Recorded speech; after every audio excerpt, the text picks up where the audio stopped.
maxay shahwadu kuu jebisaa inkastoo aad tahay qof dadaalaya? Shahwadaydu miyaan ka guulaysan karaa? Goorta aad shahwadaada ka guulaysanayso waa goorta aad xakamayso naftaada. Waxa aan kula wadaagayaa 4 badbaado oo aad uga guulaysan karto shahwadaada.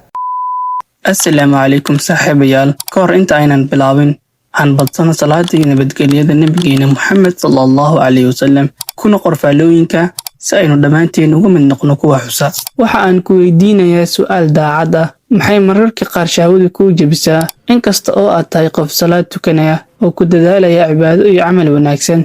Laakiin runtu waxa weeye saaxiibkaygu, waa in shahwadu aysan ahayn cadowgaaga. Ilaahay wuxuu kugu dhex abuuray si ay u noqoto imtixaan.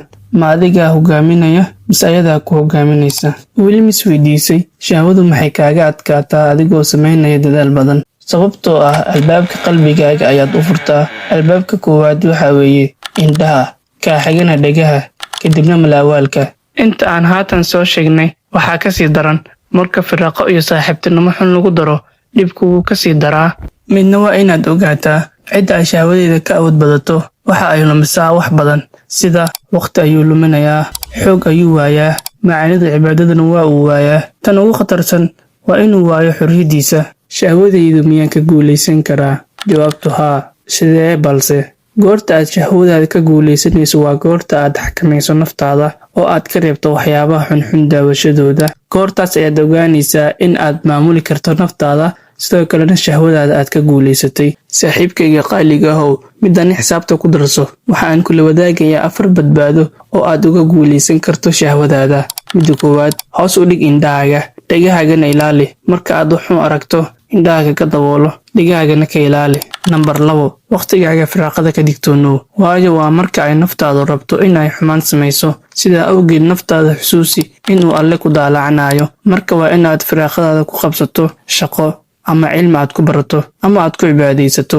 Number 3, dooro saaxiibo wanaagsan oo Alle kugu xusuusinaya, waayo saaxiibkaaga waxa uu yahay ayaa saameyn kugu yeelan karto. Marka sidaa awgeed waa inaad doorataa saaxiibo wanaagsan oo kugu yeera xagga wanaagsan, waxna ka hadsa dhanka wanaagsan. Number 4, isku day isbuucii inaad hal maalin ka soonto sida uu nabigeena na faray sallallahu alayhi wasallam. Soonku waxa uu jibinayaa xamaasadda shahwada, wuxuuna xoojinayaa rabitaanka wanaagsan. Sidoo kale xuska Alle marka lagu daro iyo ducooyin joogto ah, qalbiga marka uu ka buuxsamo xus Alle uu ka xoog badan yahay shahwo ku meel gaar ah. Ugu dambeyn, xusuusnow, shahwadu waa sida faras orod dheereeya. Haddii aad korto adiga oo aan xajin, wuu ku tuuraa, laakiin haddii aad xakamayso oo aad si wanaagsan u hagto, wuxuu ku qaadayaa si wanaagsan iyo si farxad ku dheehan tahayba. Saaxiibkayga qaaliga ahow, waxaad isweydiisaa, shahwadu ma ayadaa ku maamusha mise adigaa maamula? Saaxiibkayga qaaliga ahow, ha ilaawin inaad nagu taageerto like iyo subscribe, balse tan ugu muhiimsan waa inaad ku qorto faalooyinka salliga nabiga sallallahu alayhi wasallam.